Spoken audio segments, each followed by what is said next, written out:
You are allowed to be frustrated with professional wrestling. There is nothing wrong with that. Sometimes like, Simon, you like everything, which is not true. I get frustrated as well. I just don't think we need to melt down on the internet. But of course, we should still talk about it.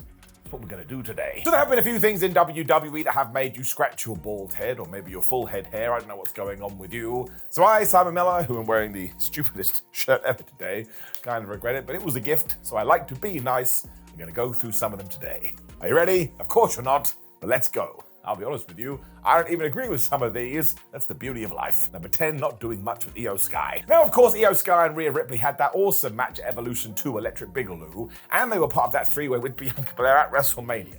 So in terms of match quality, Io Sky is right up here. She also had that awesome match with Stephanie Vaquer when she got called up. But when it comes to her title reign post-WrestleMania, for a good while, Io did nothing. Like, quite literally, she would just be in backstage segments looking at people, and she didn't even have a feud. It was weird. Essentially, if you want to break it down, she was getting less and less screen time. And once again, let's go back to the quality of her matches. If you want to walk in here right now and say she's one of the best wrestlers in the world, I wouldn't argue with you. And even her promos are badass. It's not really about what you say, it's how you say them. And her intent is always, I'm going to break you in two. Especially after Naomi had cashed in her money in the bank, Io sounded properly pissed off.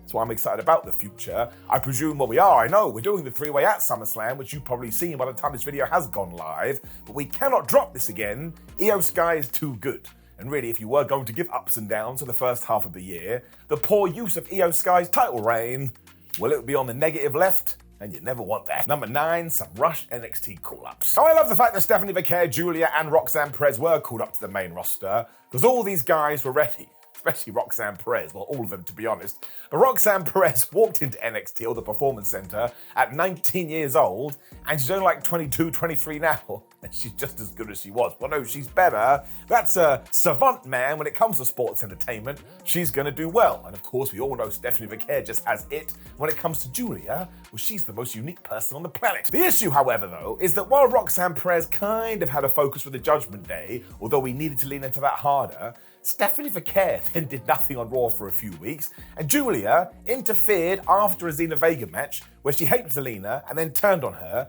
Then we did nothing for 3 weeks, then she won the US Championship, and then we did nothing with that US title until SummerSlam.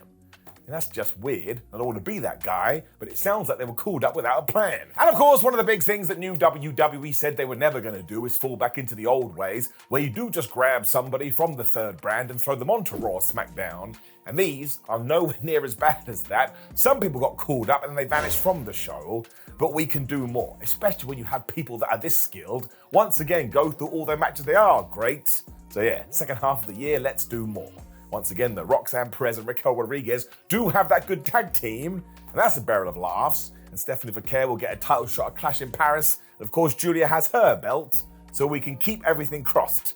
We're in a much better place now, but at first, just a bit wibbly wobbly. Number 8, some of the strange returns. So when Aleister Black finally returned to WWE, it was absolutely awesome. And what he's doing at the moment with R-Truth and Damian Priest is really good. But let's not forget that WWE's grand plan when he did step through the door was to have a 2-match series with The Miz. I love The Miz, he's still vastly underrated, and he's a Hall of Famer. But the whole point is when someone does come back, you want to give him something big. This just felt a little bit mooted. It was absolutely the same with Rusev too, who is one of my favourite wrestlers of the modern day. But he had that small, kind of bizarre feud with Alpha Academy, then got into a match program with Sheamus, but they had their match and they vanished for a couple of weeks, then they were back again, then they had another match. We weren't allowing them to do promos, we weren't allowing them to do stories. Made me a bit of a sad panda. Sometimes you do need consistency on television. So really, you can kind of line those two guys up, one on Raw, one on SmackDown. It's not like WWE is punishing either of them because they both got the same booking. Maybe they just wanted to ease them back onto Monday and Friday nights, but that seems weird too. And again, I think Black is about to find his feet, but we gotta do more with Rusev and Sheamus, man. That first match was absolutely brilliant. We should light a fire under their ass, you know, let them go full hog, not only in the ring, but what they're saying on the microphone too. And I'm confident it is going to be okay. It's also another weird one. It just felt so stripped back. This wrestling, man. go over the top. Number 7, the poorly thought out releases. Now everybody always goes mad when you talk about this topic, but let's remember they are real human beings. But I actually didn't think any of the following wrestlers needed to be released. We'll start with Carlito, because that dude was just comic relief when it came to the Judgment Day, and he was genuinely funny. He was also a dude that could get beaten in the ring, and he didn't seem to care. And listen, I don't know what WWE or TKO's finances are, but I kind of feel like they could have kept Carlito around, and we didn't even let him wrap up his story on television.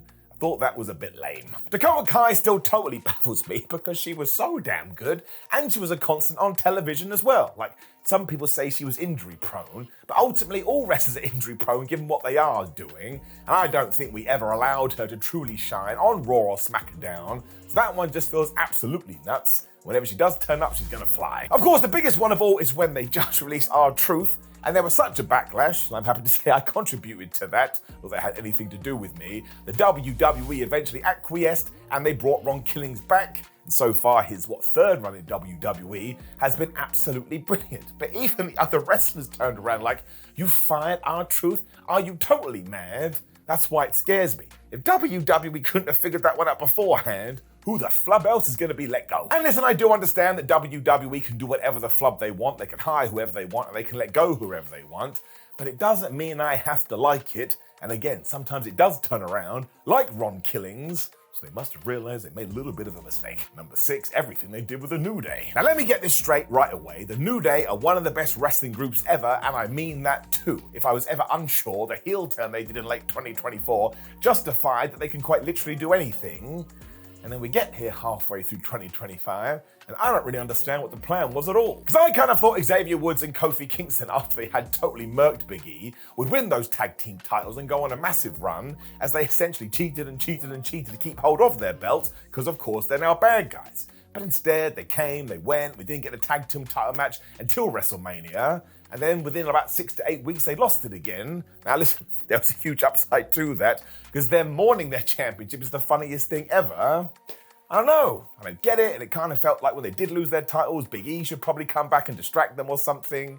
I just don't think it was handled very well, and when you go back to that turn, my gosh, I genuinely think it's one of the best ever. I mean, there's a lot of hyperbole here, but I believe it. I suppose this ties into a bigger problem that is the Raw tag team division. Like, every single team that is there is super duper whooper good, but there's just no depth. Whereas SmackDown is drowning in duos, so we need to balance the ship, man, because we are going down with that plank. Number 5, Travis Scott. So I don't want to be horrible, and more power to Travis Scott, but after Triple H made some interesting comments during a press conference the other day, it now doesn't feel like he's going to be in a match that apparently was pitched for SummerSlam, because maybe he didn't take his training as seriously as he should have done. And that's his prerogative. He can do whatever he wants. But if you are going to interrupt the main event of WrestleMania 41, there has to be some follow-up. We haven't had any, which actually makes less sense. So, apparently Travis Scott is John Cena's friend, but it only helped him at WrestleMania, screw Money in the Bank, and screw Backlash, and screw all the other events. Unless it has a W and an M in it, Travis ain't interested. Travis Scott also took way too long to walk to the ring at WrestleMania 41 in that Cena-Cody match, and I will die on this hill. Before that interruption, or if The Rock had been there, everything that John and Rhodes were doing was totally fine. It was this bizarre interruption that made it through for the floor. Once again, Dwayne Johnson would have saved that, but Dwayne Johnson wasn't there. This is why you always need to be careful when you use a celebrity. Although I will say, it sounds like Jelly Roll took Travis Scott's place. Jelly Roll right now is hitting home runs, so it all worked out in the end. Go Jelly Roll. Number 4, Charlotte Flair wins the Rumble. And this one, I actually do disagree with. If you are bringing back somebody like Charlotte Flair, and somebody makes the decision, oh, hi, she should win the Royal Rumble, I totally get it. I understand. She does come across like a big deal, and doing Charlotte versus Tiffany at WrestleMania 41, well, it kind of went off the rails a little bit, but Tiffany Stratton beating Charlotte Flair is only ever going to be good for Tiffany Stratton. That's what WWE did. And obviously, it didn't go to plan because there was this disconnect between the fans and Charlotte Flair, but the planning and the booking and everything else makes sense. I don't mind it. But the fact that I have to throw it out there that I was on the tick block side goes to show that there were people on the minus side, and maybe that is why it was a little bit of a bad idea. However, there is a huge upside, because Charlotte took some time off after WrestleMania, and now she's in this loosey-goosey team with Alexa Bliss, which is totally inspired. I don't know who came up with that, but it's really good, mostly because Charlotte and Alexa actually feel like they're having fun again. That is the secret sauce of wrestling. If you can tell the wrestlers are entertaining themselves, it comes through the screen and hits us in the face. I don't mind it. We wouldn't have got here without her winning the Rumble and doing that WrestleMania stuff. And I like that WrestleMania match as well. That's right, you can get mad in the comments. They basically just have a massive fight. And if I have to watch 2 days of WrestleMania, I don't want all the matches to be the same. I want one that's totally insane. Bingo bango. I've said it now, goodbye. Number 3, the WWE Women's US Title. Now, Chelsea Green winning this thing at the end of 2024 was brilliant because who deserved it more than her?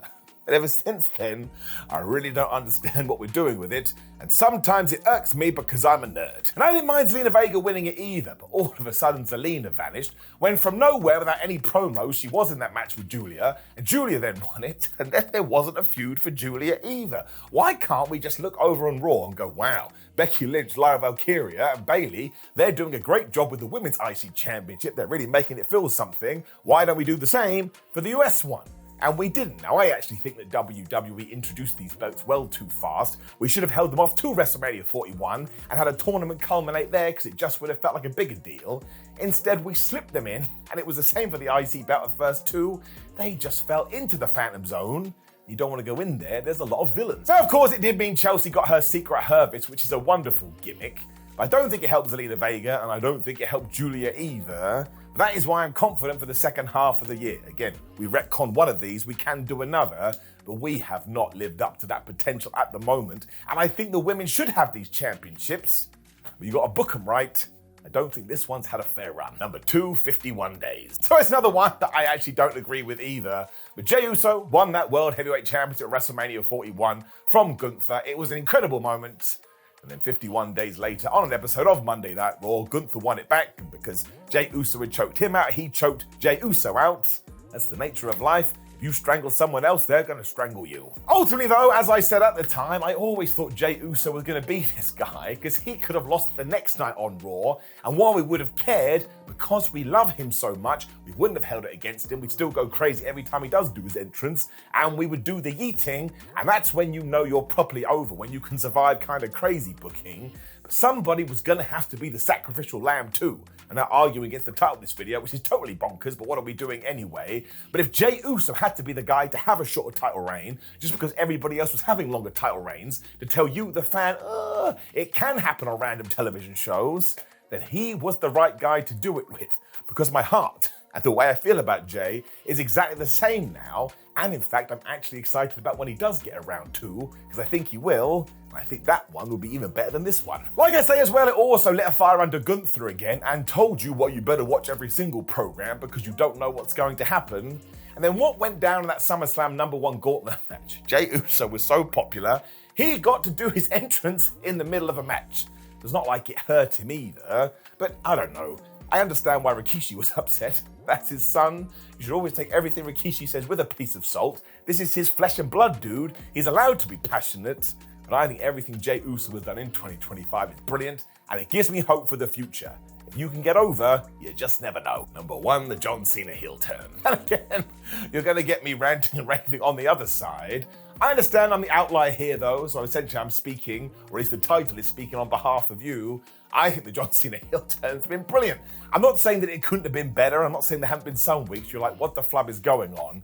But just the fact we've had John Cena as a bad guy, staring off at kids and telling us all the relationship is over, it's toxic. I never thought I would live in a world where I would get that. And also, look at all the other successes. We got John Cena versus Randy Orton when John Cena was the bad guy. We got John Cena versus CM Punk when John Cena is the bad guy. We got John Cena throwing CM Punk through a table and cutting his own pipe bomb on the voice of the voiceless. And we had him kicking a lot of people in the dick. And again, if you had told me back in 2014, John Cena's finishing combo in 2025 is going to be a kick to the penis, followed by a title belt shot, I'd be like, there's no way.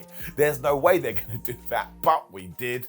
I've just enjoyed it. Even if it's just for the novel factor, well, I'm clearly into novelty. I mean, wouldn't you rather have got this version than no version at all? I think so, and it's not like it's affected the product. WWE is as hot now as it ever has been. And yes, look, The Rock should have been involved in this. The Rock should have been at WrestleMania, and The Rock should have been there every single turn.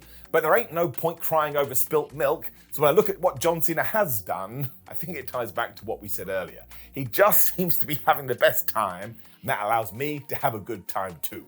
Also, post SummerSlam, he's going back to being a babyface. So the last 6 months will be him being the old John Cena hero, which I also look forward to. I'm going to cross my arms on this one.